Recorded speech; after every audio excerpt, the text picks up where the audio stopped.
daafurka mashruuca GPLG-ga oo wado wasaaradda arrimaha gudaha aanay wadin dowlado shisheeye iyo qaadhaan bixiyaal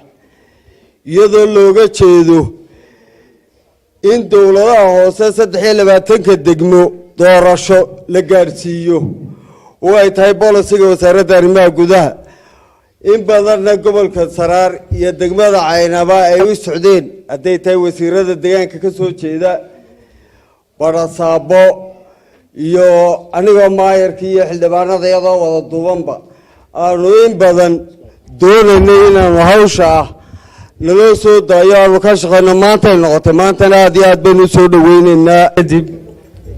marka ugu horeysa waxaan soo dhaweynayaa mashruucan GPLG-ga ee maanta halkan Caynabo laga daahfurayo oo runtii horumarka gobolkeena wax weyn ka bedeli doona innaga iyo gobolada kale ee nala jaarka ah sida Sool iyo Sanaag mashruucan waa mashruuc muddo soo socday oo degmooyin fara badan oo ka mid ah Soomaaliland ay runtii ka faa'iideysteen oo aniguna ka soo shaqeeyo barasaabka soo ahaa maanta waxa adan gobolka Saraar dadweynaha ku nool maanta runtii waxa farxad weyn noo ah oo aanu si xoog leh oo aan kala har lahayn u soo dhaweynaa mashruucan GPLG-ga ee dawladda xukuumadda jamhuuriyadda Soomaaliland oo hogaamiyaha ka yahay Muuse Biixi aanu ka gudoomayno magaalada Caynabana dadku ma wada yaqaan gobolka Caynaba waxa runa inay Burco ka daaweyn tahay oo Hargeysa ka daaweyn tahay waxaan leeyahay dawladdu ha taxkeliso qiimaha ay ku fadhido gobolka Caynaba awalan waxaan aan soo dhaweynayaa xafladan daahfurka mashruuca GPLG-ga waxaan leeyahay haddaynu nahay deegaanka aynu gobolkeena horumarino waxaynu ku horumarinaynaa cashuurta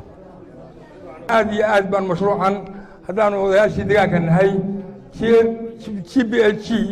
aan u soo dhaweynaynaa in badanna waa sugaynaa runtii waxaanu halkan ku soo dhaweynaynaa oo deeqdan ka gudoomanaa madaxweynaha jamhuuriyadda Soomaaliland Muuse Biixi Cabdi ugu dambeyntiina waxaa halkaasi ka hadlay wasiirka shaqo-gelinta arrimaha bulshada iyo qoyska Soomaaliland Marweyne Jaamac Xirsi Gaani agaasimaha waaxda dhaqanka dhismaha nabadda iyo siyaasadda ee wasaaradda arrimaha gudaha Mustafa Ismaaciil Cabdi iyo saraakiisha sare oo ka socotay wasaaradda arrimaha gudaha Soomaaliland waxayna ku dheeraadeen faa'iidada uu mashruucan u leeyahay degmada Caynaba iyo guud ahaan bulshada gobolka Saraar xambaarsan yahay oo dadweynaha laga dhaadhicinayo qodobka saddexaad wuxuu xambaarsan yahay waa maamul wadaajin oo khusaysa مثلا هذه الدولة اللي مشروع قبناصو إن الهوس كانوا كلياش الدجاجة إلى هيرتو لجو قاعدوا waxaan noo farxada in aanu maanta lagu daahfurayo shirkii mashruucii GPLG ee ballaarinta iyo horumarinta degmooyinka mashruucani hore wuxuu uga soo fulay gobolada galbeedka oo Burca ugu sokayso mashruucani waxa ugu badan ee uu dadka siiyaa waa aqoon waxyaabaha ugu waaweyn ee mashruucani qabanaya waxa weeye ama hadafka mashruucan ay fulinayso wasaaradda arrimaha guduhu maanta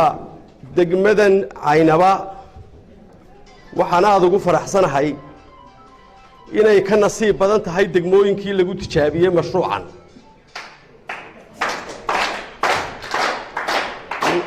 waxay uga nasiib badan tahayna waxa weeye aqoontii iyo khibradii laga helay mashruucan dhammaan degmooyinkii hore lagu soo tijaabiyay ayaanu maanteedii la nimi naqiisa dabadeed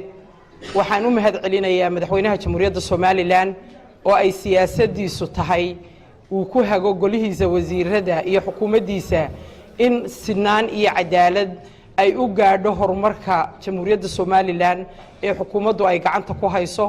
kaas oo bilaabay in ay gaadhaan mashruuca GPLG-ga gobolada bari saddexdii degmo ee ugu horeeyay ee sanadan 2020ka ilaaha caadilka ay uu qadiray madaxweynuhuna uu qoondeeyay in laga daahfuro